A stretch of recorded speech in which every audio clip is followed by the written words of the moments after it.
Если б ты могла как-нибудь в сны мои хоть раз заглянуть, ты из этих сказочных снов все могла понять и без слов. Ты из этих сказочных снов все могла понять и без слов. Как жаль, что нельзя тебе подарить все сны о тебе, мечты о тебе, все сны о тебе, мечты о тебе.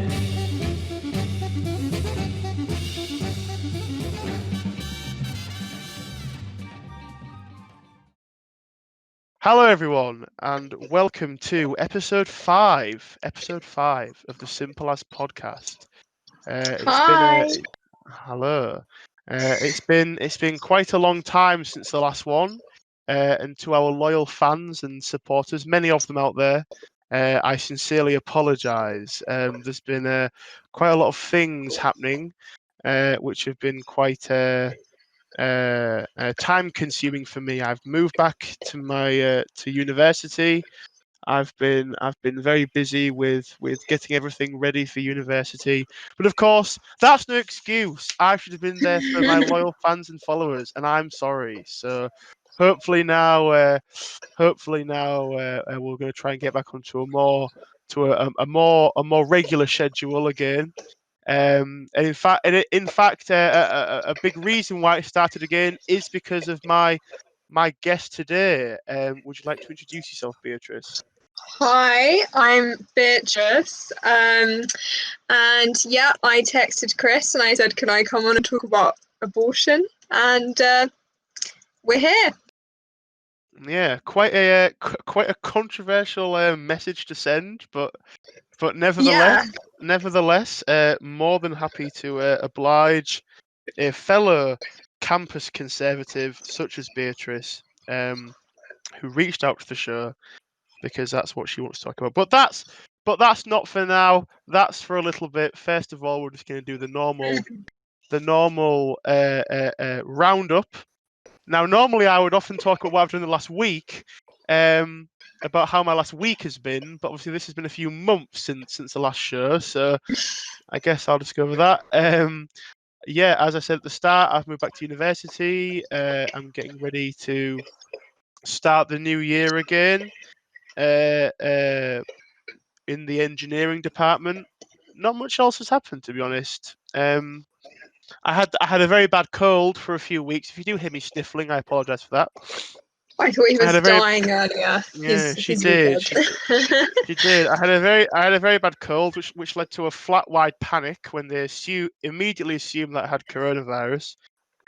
So it was horrible. I felt like complete shit, and I had to drive to a testing centre. I got a test, and then it came back the next day negative. So I was fine. But yes, it did mean that it's a big faff. It was a very big faff, and it meant that for about a day we were all very, very panicked that we were going to be in lockdown for 2 weeks. But no, we were fine. So it was no problem whatsoever.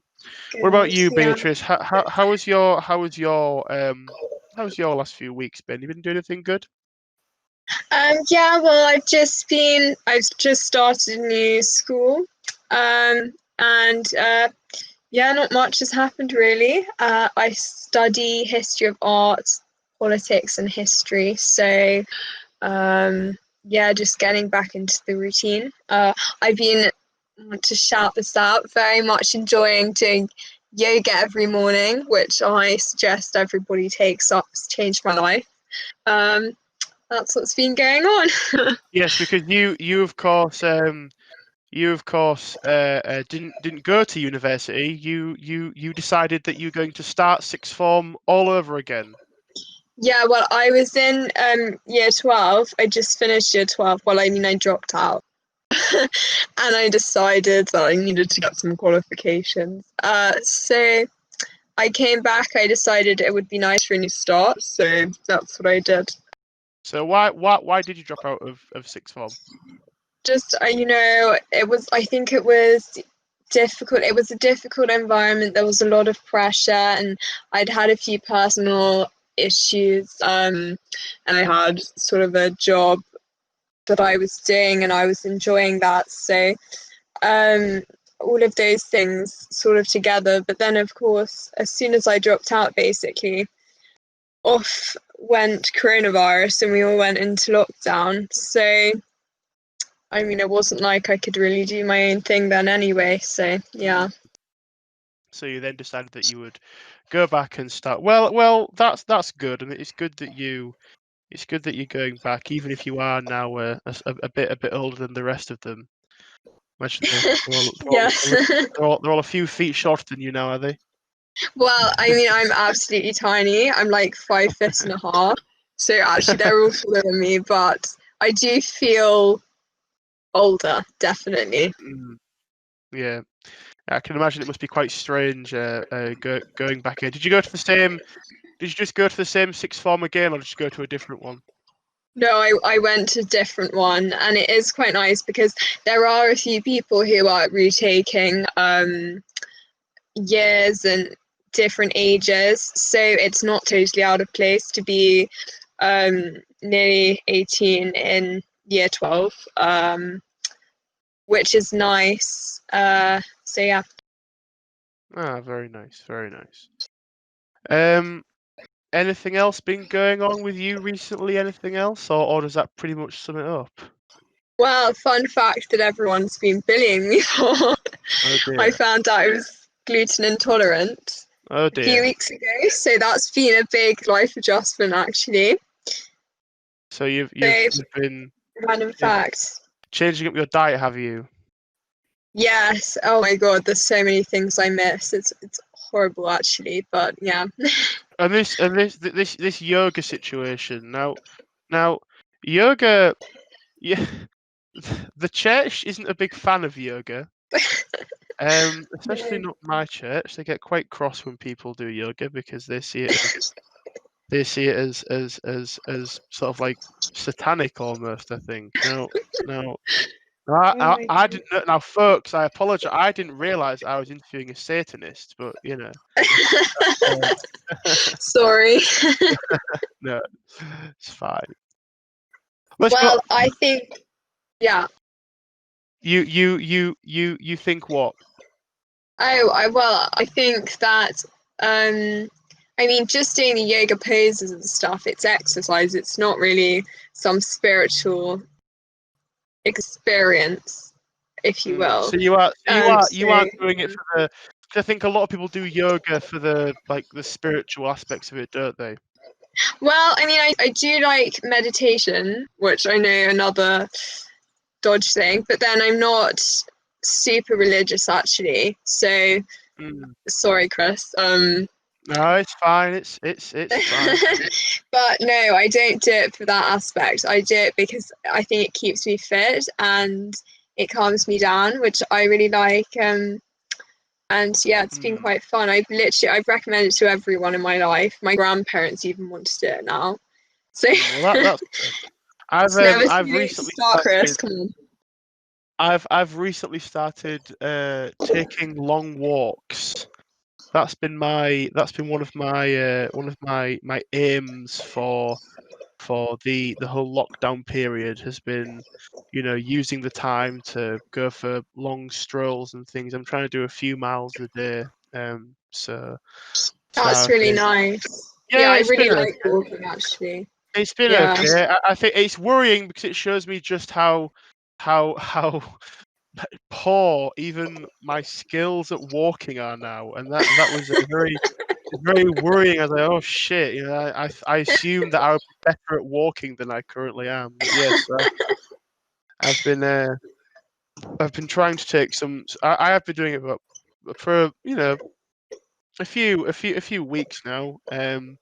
I started when I was back at home, and then I stopped again when I moved back up to Newcastle. But now that things have settled down back into a bit of a routine, I'm just trying to go out and get some fresh air and see what's happening. And I'm quite fortunate really because I live very close to the Newcastle Dean, which is a very large park right next to me. So it's quite good. Really, I can use that for some quite nice scenic strolls. That's really Um, nice. Living in yeah, London, there's not many places that I can go on long walks to, really. It's very urban. So as much as I like living in London, I do miss that. And when I go to my granny's, I love to just take the dog and have a super long walk and discover new places. yeah. And yeah, I do really miss I that in town. see. I really can't imagine living in London. It just I grew up in the countryside for all of my life really. I've been in the countryside, so it's always been, the fields and the farms and all the nice little bits and bobs out there have always just been right there, So it was always a bit strange when, I meet people who've never really been in the countryside. They've never really had that experience. And I Yeah, remember, I in think. fact, I remember once, in fact, even when I was about 8 years old, my family went on a trip to London because we have some extended family that live down there. So we went on a trip to London, and I came back, and I kid you not, I was sneezing black. I was sneezing my. Honestly, I wish I was joking. I don't believe you, Chris. I'm My sorry, I I was do I not blew believe my you. nose. I blew my nose. I'm sorry for talking about such a disgusting, horrible thing, but I blew my nose. And it was black. It was grey I, and I dark. don't And believe you. I I'm not joking. Chris, I think no, no, I that's think not true. It's not I true. I wish I I've was. lived here my whole life. I've never heard of that, and I've never People, done that myself. people just don't notice it, but I don't know. It was pretty. My snot is perfectly coloured. Oh, well, you heard it here first. Everyone, Beatrice's mucus is clear and as pure as the driven snow. Yes. Anyway, before we continue down this degenerative rabbit hole, let's move on to the news, shall we? We do love the news section on this show. Everyone says Yeah. it. We're a fan of the news section. So Mm, let's have a little look at the news. Now, we're going to talk a little bit about the US election. yeah. US election coming up soon. 2 weeks. 2 weeks. It's on the third of November. So It's on my it's birthday, so if you're on Twitter, wish me happy birthday when you're tweeting about the election. Thank you. oh gosh. Uh, yes. So the US election is coming up. What are your feelings about it? Honestly, it's just so split. I am so glad that I don't have a say actually, because I just don't know what I would do. It's just I think the it it's really worrying when you see that these are the two people that these are the best supposedly two people that the country that basically rules the world, the free world at least, has put forward. They are just ridiculous. It's a You joke. you're just not a fan of either. Not a fan of either at all. No, Uh, I think really? they're just nightmares. I know you're probably a big fan of, dare I say his name, Donald Trump.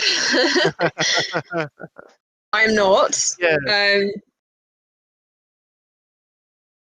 See, the thing for me is the thing for me is, I've been a Trump fan since probably about halfway through 2016. I really wasn't that switched on in politics until about then. Just after, well, just for the few weeks before Brexit was probably when I first started to get interested in politics. mm, then obviously Trump followed on from that. I don't like everything that he does. I think some of what he does, I think he can be very uncouth sometimes, and it's quite you think this really isn't befitting of the office of president. But at the same time, I do like some of the stuff that he does, and I think that it's been an interesting it's been an interesting 4 years, and I don't like. I just don't like the policies of Joe Biden, so I'd rather see Trump in power than Biden. I think I agree. I don't like Biden's policies, and I really don't like Kamala Harris. Why is that? Equally, Why is that? well, I mean, we're talking about abortion later on, Mm. but yes, well, I think her stance on abortion just seems very liberal. I mean, I don't agree that it's liberal, but in society's viewpoints, it would be seen as liberal. And I think she's pretty left wing. I just don't like her. I think she's probably going to be quite destructive to conservative values in the US. So it does worry me, her getting into power probably more than it worries me Joe Biden or Donald Trump. See, I think I haven't been paying that much attention to Kamala Harris, but I've been paying more attention to the presidential race and not the vice presidential one. But I do see sometimes. I watch the Harris Pence debate, and she does come across as a very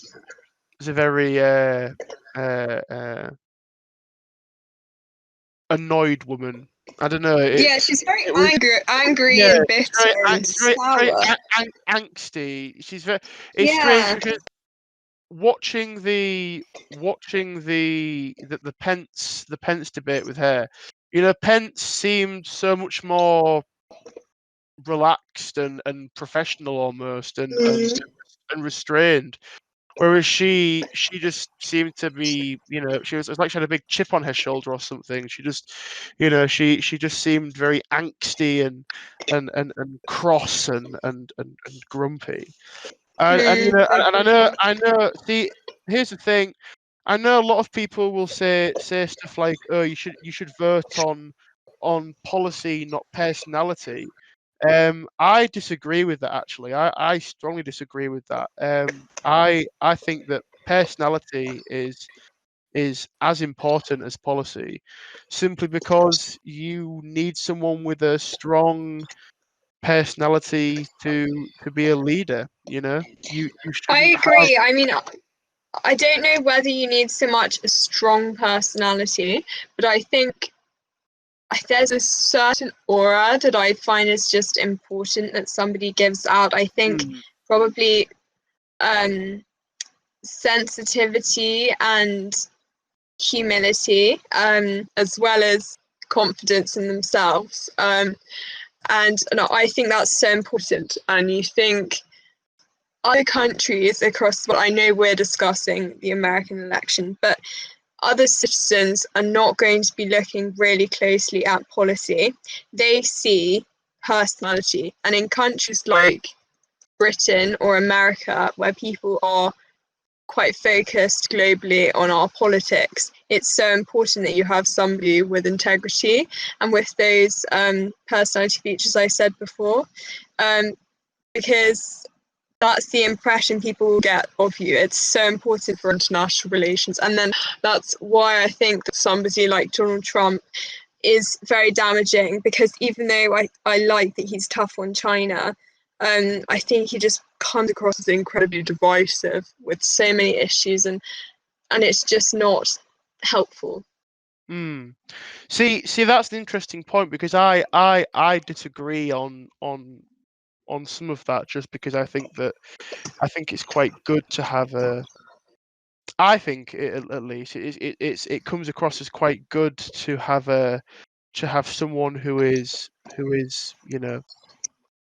outwardly strong, I suppose. Yeah, Not no, I you think know I you know. agree with that. I There mean needs to be a balance. I believe I read an article, I think back in, oh bloody hell, 2016, I think, that said that the Chinese had actually nicknamed Donald Trump Uncle Strong, which was which was quite a which was quite an odd nickname, but I think Wow, I haven't heard that before. I think it came across as it came across as quite a good thing in my opinion. I think it was quite good to have someone who is strong. Although, I do agree to some Mm. extent that you do need a leader who who reflects the best of your country. And I think sometimes, especially recently, he hasn't done that. But I mean, I agree. You definitely don't want somebody who looks like a pushover. Mm, I think you need to have somebody who seems approachable, mm, but not in the way, especially with the China situation. It's imperative that we don't have somebody who just looks like, yeah, a pushover, which could easily happen, extremely easily happen with Joe Biden. mm.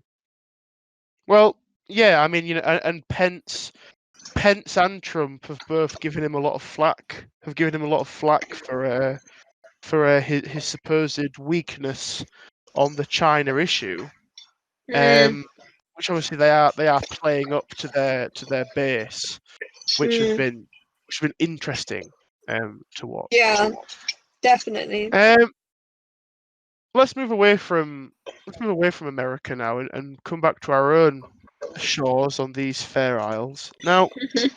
Now, coronavirus and the lockdown. Now, you spoke a little bit about that earlier. How has it been for you? How has it affected you? Personally, if I cast my mind back to when we were in lockdown, I think it was very damaging to my mental health, and I think I definitely wasn't alone in that, and also probably my physical health. I think I just spent a lot of the day sitting or lying down or sleeping, and it's just so unhealthy. I really missed also just chatting to people, just sitting down in a coffee shop and just being able to chat, which I love to do. Um, but at the same time, I definitely appreciate, I mean, none of my family got sick with coronavirus that we know of. And I'm very fortunate that I wasn't very much affected by the virus itself. And it could have been a lot worse, but it Mm, was difficult. mm. What Yes. about you? Well, see, for me, I actually was at university when things were kicking off, but I actually came home on the day that Boris announced the national lockdown. So Mm, I had literally just pulled into the driveway when it came on the radio that the UK was going into lockdown. So I got very lucky that I'd already made the trip home. I was mm, very lucky, and my mum and dad were both very pleased that I'd managed to make it back on time. Because mm, they'd been asking me to come home for a few weeks at that point, but I had things to do at university. Over the actual lockdown itself, I mean, for me, it hasn't been that bad, to be honest. I just stayed in. I'm quite lucky. I'm lucky, I suppose. I'm lucky because you know I had that support structure around me already, mm, um, and I had the group around me to be there, and then my mother is a nurse, so I suppose it made it easier because it meant that she was allowed to go first into shops. If you Yeah. remember, a lot of shops did a thing where they said that care workers and nurses were allowed to go first. Yeah. So it was quite fortunate for us that it meant that we never really had any problems getting food into the house. And then actually during the coronavirus, I got a job as a healthcare worker. So I was Oh I worked wow. for the local, yeah. So during the lockdown, I got a job with the local council, as a sort of a care worker for the local community, which was quite good really, because it meant that I had an income and I was able to go out and do something, so I wasn't completely bored, I suppose. I was quite lucky That's really. really nice. Yeah, Mm. that's so nice. I kept on wishing actually that I could just have some work to do, something to do really throughout lockdown, paid or unpaid, because I was just finding it so difficult sitting at home all day. Obviously, I wasn't doing school at this point, and it was like, what am I meant to do? I spent my whole day really bitching on Twitter, um, which was evident by my tweets. But yeah, Yeah, well, it was good really because it gave me a lot of structure. It was nice to have a structured day job, and mm, also it was nice to know that I was helping the community. It was a good yeah, feeling. It was a good feeling to know that mm, what I was doing was genuinely helping people, which was nice. yeah, that is really nice. Very lucky. I suppose so. Anyway, let's move on to the main point of this discussion. Now you've been very vocal on Twitter, Yes. about abortion and about Yeah. the pro-life movement and the pro-choice movement and about things that have been happening, internationally and in the UK about abortion. So Mm. where did that come from? I think it's difficult to say. I would say I'm probably somebody who would naturally look at the pro-life side of things just because my family background is pretty religious, so it's obvious, their stance. Even though you yourself aren't. No, I would say, well, I don't really know what I am, but I wouldn't say now that my pro-life stance really has anything to do with my religion, and my beliefs. But I would say I probably first, I wasn't too passionate. I identified as pro-life because I thought, well, every life's sacred. Life begins at conception. God made this life. We can't kill it. And then I don't know really. I just, I sort of lost my religion, lost my faith a bit, but I still was so strongly.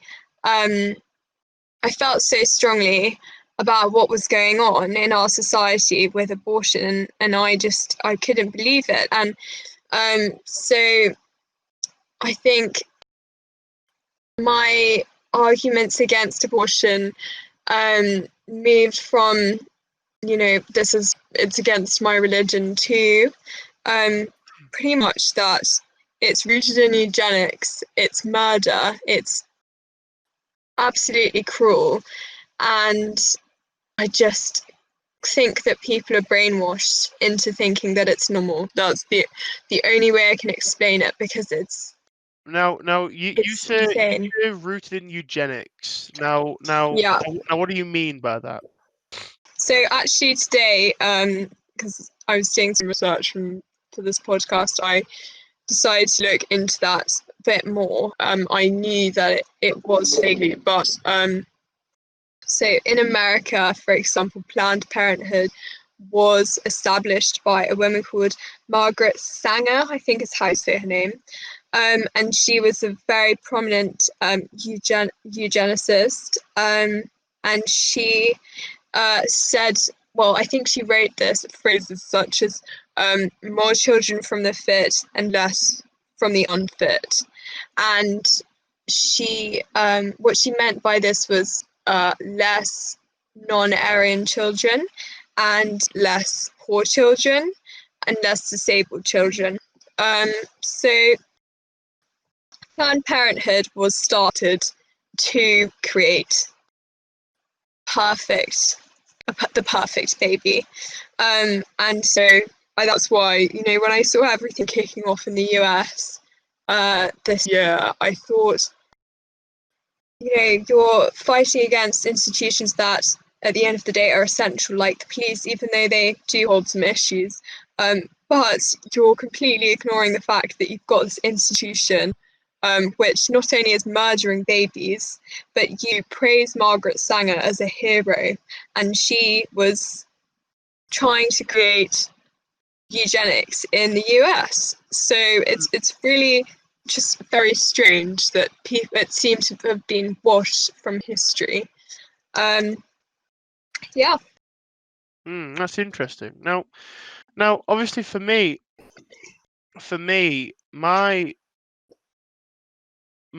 problem with the debate, and I'd like to get your opinion on this. My problem with the debate is that the debate is wrong. I always feel as though people when they focus on the pro-life, pro-choice debate tend to focus on the actual, like, the later stage. They tend to focus on the overall question of should abortion be allowed or not allowed? My problem with that is that people don't even agree on the very, very fundamental questions like, when does life begin, right? Mm. And I think my problem with the debate is that the debate tends to go nowhere because people don't focus on the fundamental questions. Now, obviously, I imagine that you believe that life starts at conception, yes? Yes, I do. Yeah.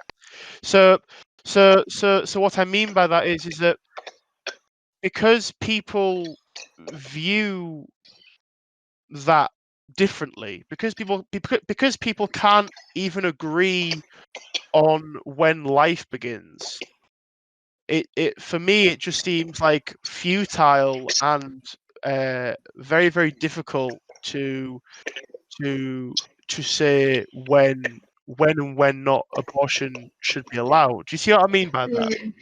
Yeah, So, totally. I've had quite a few discussions with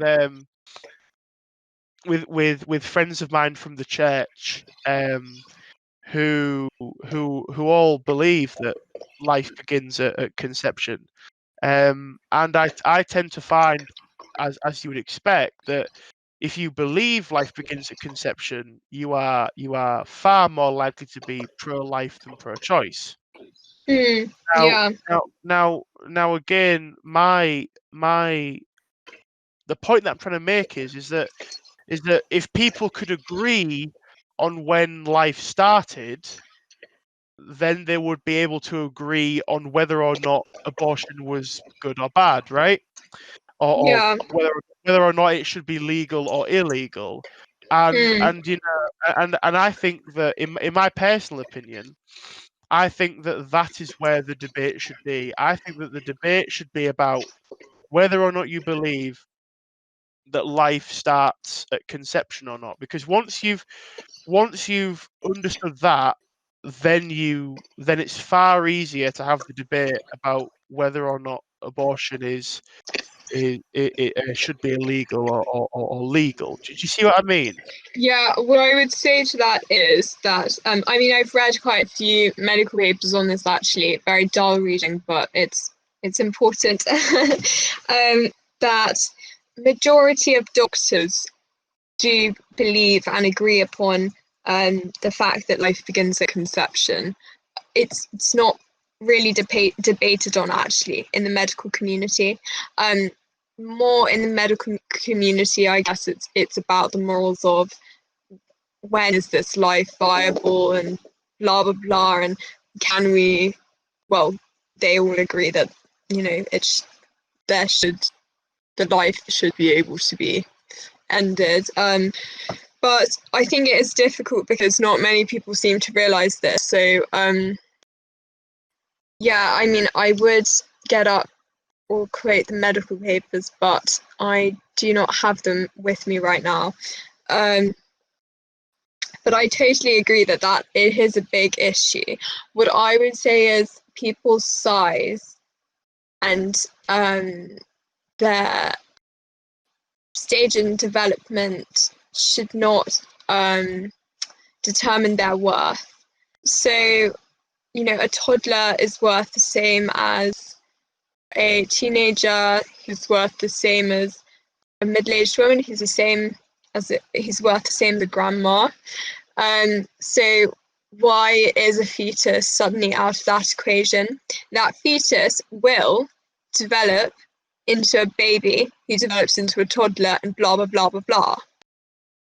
That's a fact. If everything goes well with the pregnancy, they have that potential.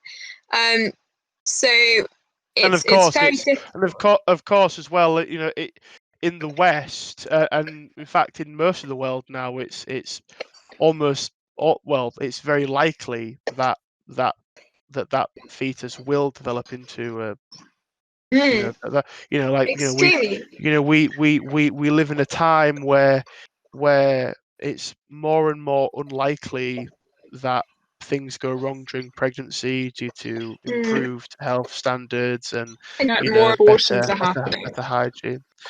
Yeah, which is obviously a result of the situation that we're in now. See, it's always interesting to me to think about this. Russia and during the days of the Soviet Union, by the end of the Soviet Union, more babies were being aborted than were actually being born. And I believe now, if you look at America, especially within the African American community, more babies are being aborted than are being born. Yeah, I was actually just about to bring up that point when you said about the Soviet Union. Yeah, I heard that fact the other day, and it was so shocking. And actually, that's what people like Margaret Sanger wanted to achieve with an institution like Planned Parenthood. They wanted to eradicate African Americans. So it's actually really sad to see that her aims are being fulfilled to this day. Now, as well, you talk about you spoke a little bit about how a baby has the same worth as a teenager, has the same age as a middle-aged woman or man, has the same worth as a elderly man or woman, right? Now, there are lots of people nowadays who would even go so far as to dispute that, even, in terms of, some people would argue that elderly people shouldn't even be given the right to vote, or that they are of less worth to society. Does that worry you? Have you seen much of that? Does that worry you? Yes, it really does worry me. I see it particularly amongst my generation, and I think around the 2019 general election, that did become a big concern to me. So I think society has gone from respecting elders and believing that they are more knowledgeable because they've lived more life and have more learned experiences, to a society that believes that elderly people shouldn't have the right to have a say in who leads the country, who basically affects who rules their lives do you think effectively. do you think that do you think that those two things are linked? Do you feel as though the do you feel as though the demands for say elderly people to be denied the right to vote, do you think that that comes from the same place as people who are avidly pro-choice? I think probably yes, but that's most likely because I think the trend of denying the elderly the vote comes more from the left and the young left, and the young left are also obviously more likely to be pro-choice. But I think that it's this disregard for history, for tradition, for the roots of our society that they display that is why this is happening. And I think it's a sort of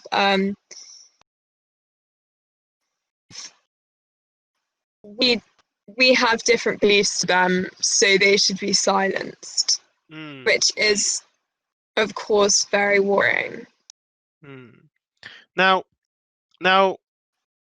obviously, there is the argument to be made, and I want to get your opinion on this. Now, often from the pro-choice side of the fence, people make the argument that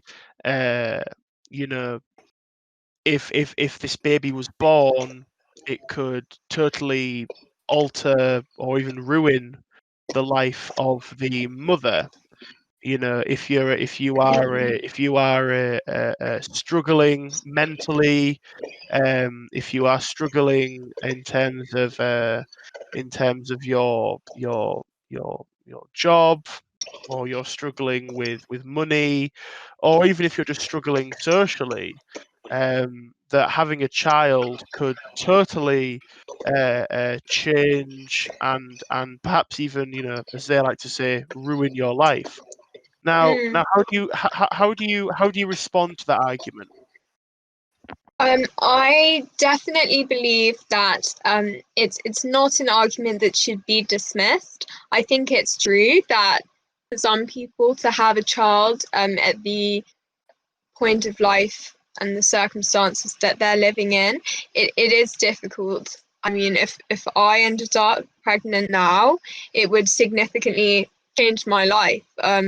And you know, a lot of my aspirations would have to be put on hold. That's true. That's why I believe that the state should be giving much more support to mothers so that they don't feel as though they have to abort their children. I mean, think how awful would it be in a situation to so badly you're pregnant, you so badly want this child, but you're constantly told by everyone, and you think to yourself, I don't have any money, I don't have a family, I don't have a job, and I'm young. What am I meant to do? I can't possibly have this child. And so often that narrative is pushed at young women. So I think that there should be a lot more support from the state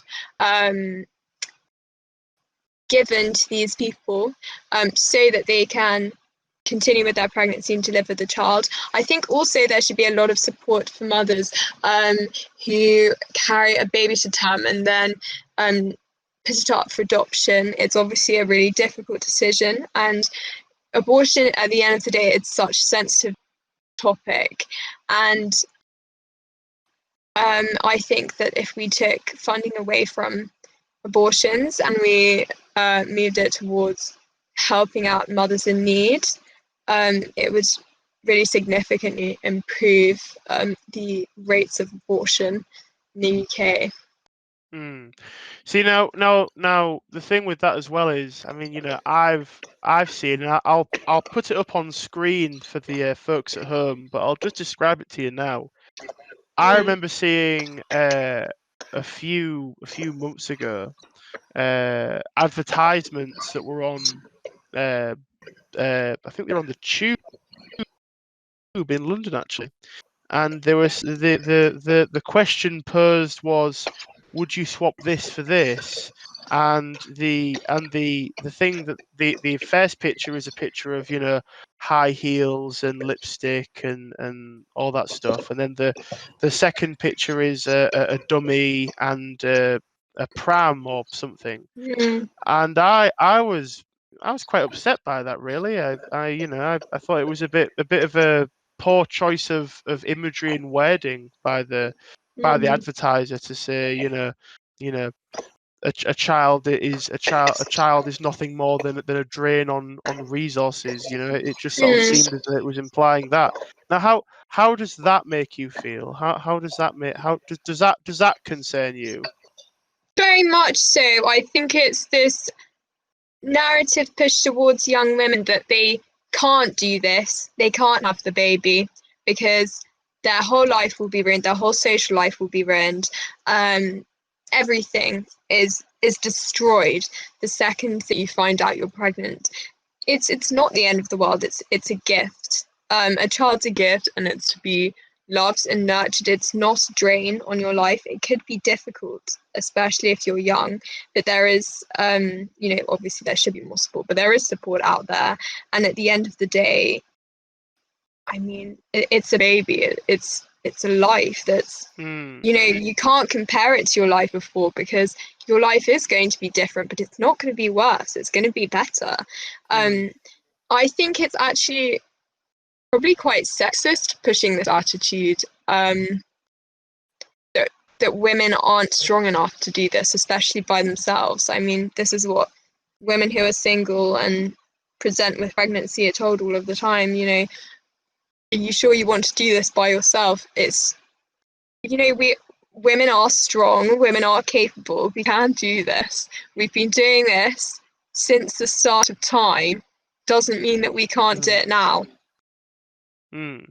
I think as well, something that really, and actually going back to what you were just saying, Beatrice, something that I think we don't focus on is the fact that, it would be nice if we were encouraging the young men who get these women pregnant to stay. Yeah, yeah. Because it seems as Yeah. though it's almost assumed that if you get a girl pregnant, then abortion is just sort of like an easy way, an Yeah. easy way out for the bloke that did it. I think it's very difficult. Obviously, when you find out you're pregnant, the woman is bound by that. They can't run away from that fact. They are pregnant, and the man can just leave. And I really believe that, I mean, you can do this by yourself. As I was saying, women can do this by themselves. I don't want anyone to listen and think, I'm a single parent, I can't do this. But it is true that it does benefit a child a lot more to grow up in a household with a mummy and a daddy, or not even just a mummy and a daddy. A strong male influence and a strong female influence. I think that's really imperative to development. So I think that society should be, and schools and education, it should be showing men that they are responsible as well.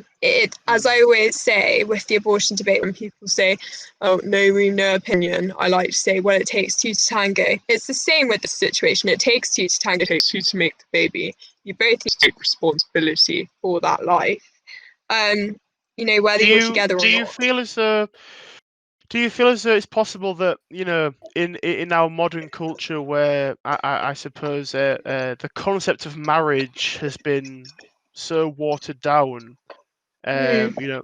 marriage is a much less significant part of life than it used to be. Do you think that has maybe has had a influence on an increase in abortion? Do you think that the fact that more and more people are either not getting married or divorcing or just having one night stands and things, do you think that that's an influencing factor on the rise of abortion in the UK and around Yeah, the world? I think so. I think that there's sort of been an erosion in commitment. You know, people don't want to make a commitment now. People don't really want to try in a relationship as hard. So definitely those situations can arise, and that leads to an increase in abortions, you know, because people are scared to do this by themselves. And as I said before, you can do this by yourself. But especially with marriages, I think now people just accept that often they end in divorce and they don't try and rectify them. So that is a big issue. And obviously, you know, children can cause, well, fetuses can cause breaks in marriage. And yes, the culture of one night stands, definitely. I always have gone by the philosophy that before you have sex with somebody, you need to, if not have the conversation, because you know what, at the end of the day, not everyone is going to have this conversation. You need to at least think, am I in the situation where if I ended up pregnant from this, no matter the tiny chance, that I would be responsible enough to keep the child? Do I accept that I could end up with a child? Blah, blah, blah.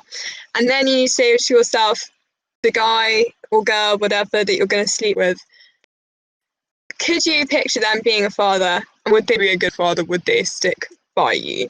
And if the answer is no to either of those questions or both of those questions, then I don't think that, first of all, you're actually mature enough to have sex anyway, regardless. And secondly, you shouldn't be having sex with them, because at the end of the day, sex is for pleasure, but it can end up with children. And the children they can't just be an unwanted byproduct of a one night stand. Their lives and the circumstance in which children are conceived should not determine whether they have a right to life or not. So that's very, very interesting and concise take there. Just no, it's interesting.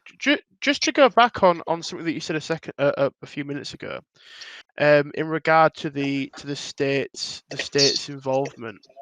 Now I myself do quite strongly believe that the state should be willing to help young families and women who are pregnant, especially if they're in a situation where they've been abandoned by their partner. Now, obviously, you're a conservative. Do you feel as though the state's involvement in that is not a bit worrying? Do you feel as though, you know, that's see, I often find myself at odds with many people in the Conservative Party when I talk about this, because they feel as though the state shouldn't be involved in the raising of a child, and that you know, they see it as an extension to the welfare state.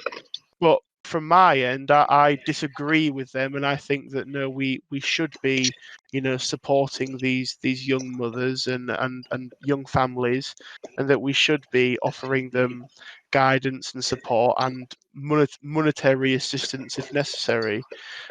How does that? So how does that align with your conservative beliefs? Well, I would say, I mean, first of all, I left the Conservative Party, so I would say I'm a small C Conservative, but I'm not big C, you know, massive spokesperson for the Conservative Party at all. I would say at the end of the day, it's the state's responsibility. This is happening in their country, and if there's genocide of fetuses occurring in their country, then that's their issue, and it's their issue to sort out. Of course, you know, obviously the state's not always going to want to listen. I mean, this government is not interested at all in reducing the rates of abortion. If anything, they are, you know, going in a way they want to increase it. Well, I Um, mean, we've seen that in Northern Ireland this year. yes, exactly. Perfect example. Northern Ireland. I mean, that is increasing dramatically the rates of abortion. And we've got Boris Johnson, who himself has caused a few abortions. So, I mean, let's not be under any illusion, we're not surprised that the government's not doing much towards Mm, this cause, but it is disappointing. Yeah. mm. Now, to come on to something else, an argument that's very, very common and that we hear a lot today is my body, my choice. Uh, Now, now, why? Obviously, you disagree with that statement, and judging by that, judging by that sigh, I think you've heard it a lot. Now, why do you disagree with that? Why do you think it's not a woman's choice? I think the argument that I make in opposition is incredibly simple. It is not your body, is what I'd say. It's a separate Mm, life growing inside of you. It may be touching you, but it's not you. If I go downstairs and I hug my brother, that does not mean that his body becomes my body all of a sudden, does it? I mean, this is mm. a separate life, a separate organism. So that's my response. Very straightforward there. Do you think it's Mm. a shame that people think like that, or do you think it's just a byproduct of the more, I suppose, atomized and individualistic times that we live in? I think it first of all, I think it shows how easily people can just, I mean, they don't think about this, how easily they can go spreading a statement that doesn't make sense. But I think also you're right. And it sort of shows the selfishness of society. It's all about me nowadays. And if it's not convenient to me, then I should be able to fix it, which I think is so worrying. I mean, at the end of the day, we, despite what Margaret Thatcher said, we are a society. We need to Mm, all take responsibility for each other to a certain extent, and we need to show compassion to others. And I think this is just pushing a narrative that, you've got to do everything to please yourself and put yourself first, which is not mm, true. Now, as I say, it's a very commonly uttered phrase, and obviously, I imagine it's one that very much so infuriates you. It's probably my least favourite phrase to hear, along with no uterus, no opinion. And why? Yeah. So why do you disagree with the statement "no uterus, no opinion"? Well, as I mentioned earlier, again, my answer to that is short and sweet. That it takes two to tango. It takes two to make the baby. Whoever's body that baby is living in at the time, it does not matter. It is 50%, or I don't know the science, but I guess it's 50% of each person, if you will. Mm, It's just as much the man's as it is the woman's. And without a man, the baby wouldn't have been produced. So the man should have equal say. I mean, it's is it so obvious to a me. very very controversial question now? Do you feel Ooh. as though? Yeah, no. Do you feel as though? So how do you feel about, say, a scenario in which the woman would want to abort the child, but the man doesn't want to abort the child? Now, now, now, now, do you feel as though the man's request that the woman doesn't abort the baby, do you feel as though that should override the woman's decision to have an abortion? Well, obviously, I'm always going to favour the side that's fighting for life. Um, so, in that respect, obviously, it's quite difficult to answer. But I would say yes, that if we're living in a society like today with the abortion laws that we have, then the man should have equal say because it's 50% his child and it's his life as well.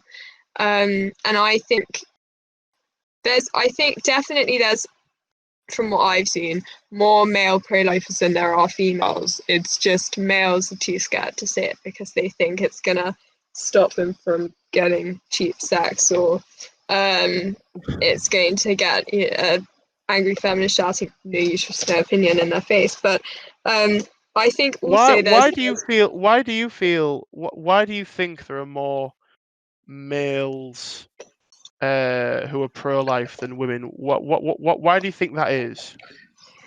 I mean, and that's actually a really difficult question to answer. I think I've discussed this quite a few times with people, and it is strange in a way because women are viewed and are actually inherently compassionate and nurturing and motherly in their nature. So it's difficult that they have such a disconnect when it comes to abortion. But I mean, perhaps it's from the female side, sort of a reclamation after so long of, feeling oppressed.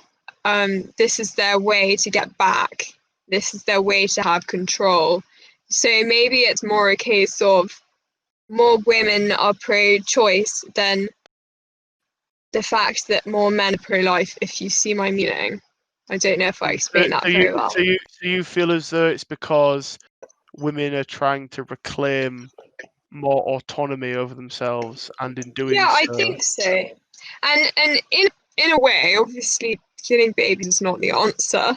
But in a way, you can see the history, and you can actually, I think, sympathise with these women without obviously agreeing with them, because I mean it's only natural after however long of being viewed as inferior that we've got equal. I do believe that women are now viewed as equal in society. I believe men and women are equal but different, by the way, just want to point that out.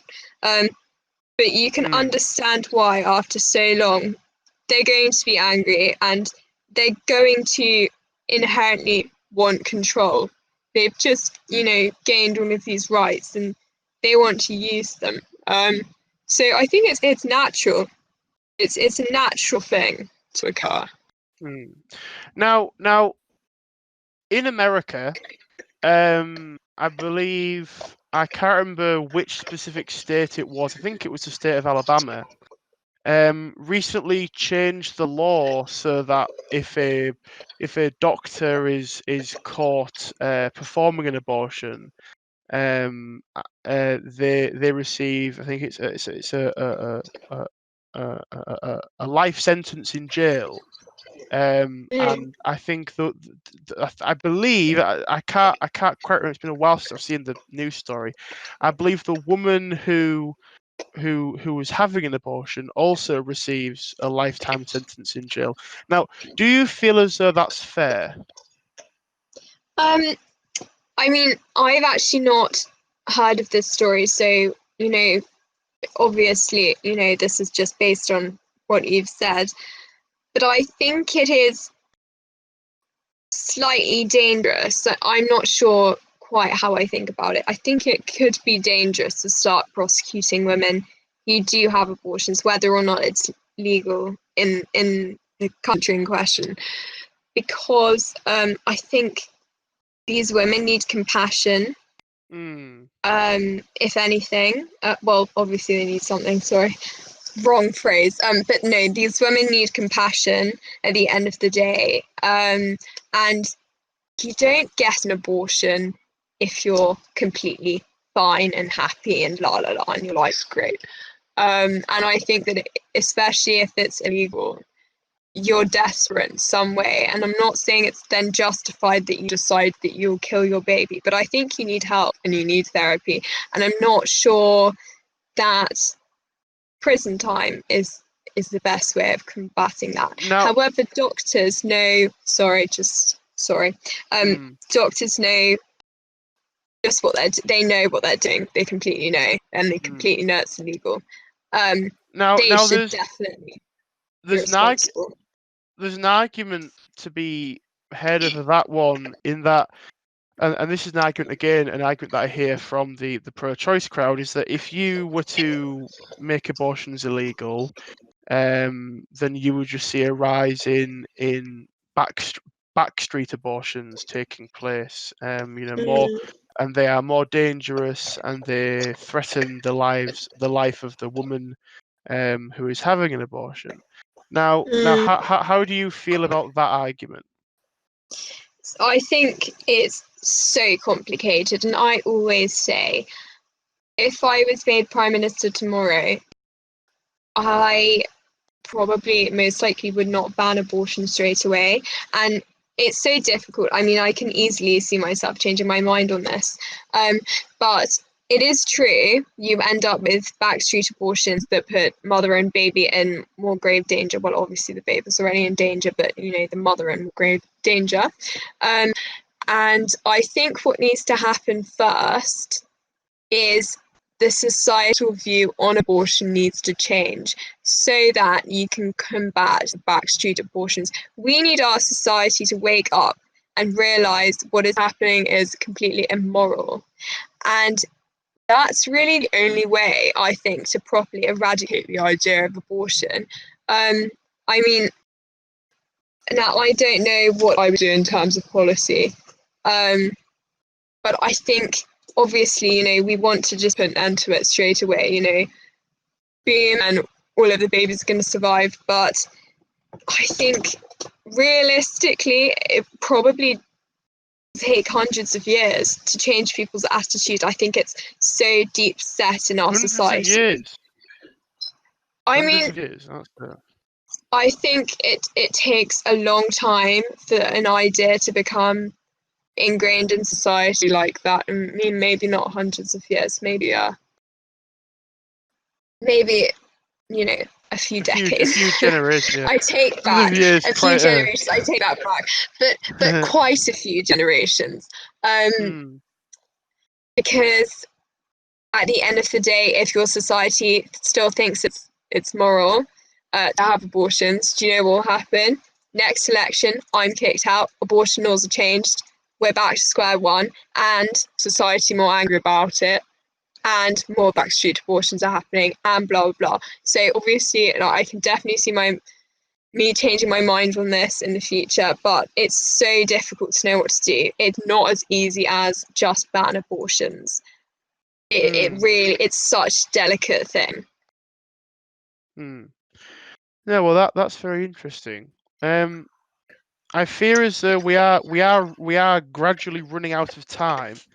Do you have any closing remarks or any closing statements you'd like to make? So I want to just leave you with the statement that 67% of children with Down syndrome diagnosed in the womb in the US are aborted, and 100% of children with Down syndrome in Iceland are aborted. 100%. Every single 100%. Well, I think that was the figures for 2019. I will double check, but this comes from Live Action, who are great, by the way. Shout out to Live Action. I think it's really hard to look at that and to not just see the echoes, I think, of eugenics and prejudice. The UK abortion law states that if a child is diagnosed with Down syndrome in the womb, they can be aborted up till birth. And I think it's so upsetting, actually, to see this. I think it shows that we live in a very ableist society, but not among the born, but among the unborn.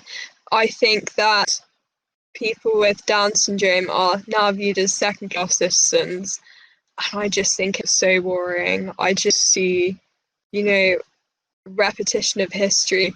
I just think it's such a dangerous attitude to hold.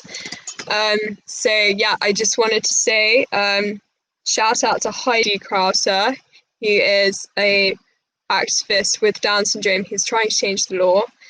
And yeah. All right. Well. Thank you very much for appearing on the show. Truly a very controversial episode. I'm sure this is going to get plenty of. I'm sure you're going to get plenty of. I've heard everything. You can't hurt me anymore. Heard everything. All right. Well. Thank you very much for coming along. And just a reminder to our listeners at home that first of all, if you've made it this far, thank you for listening all the way through. We appreciate that. Hopefully now the show's going to be on a bit more on a regular schedule now, with a return of Will next time. Unfortunately, he couldn't make it. He was busy with work. We missed you. But yeah, well, we all stan a good Will opinion. Yeah. So thank you very much for listening.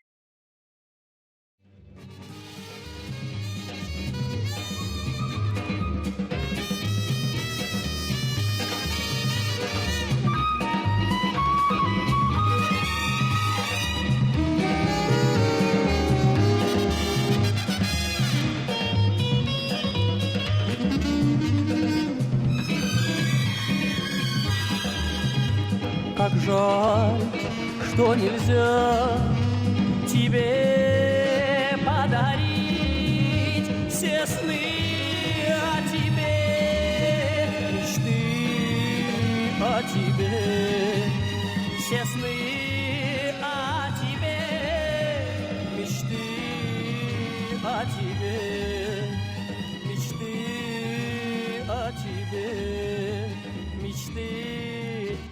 Тебе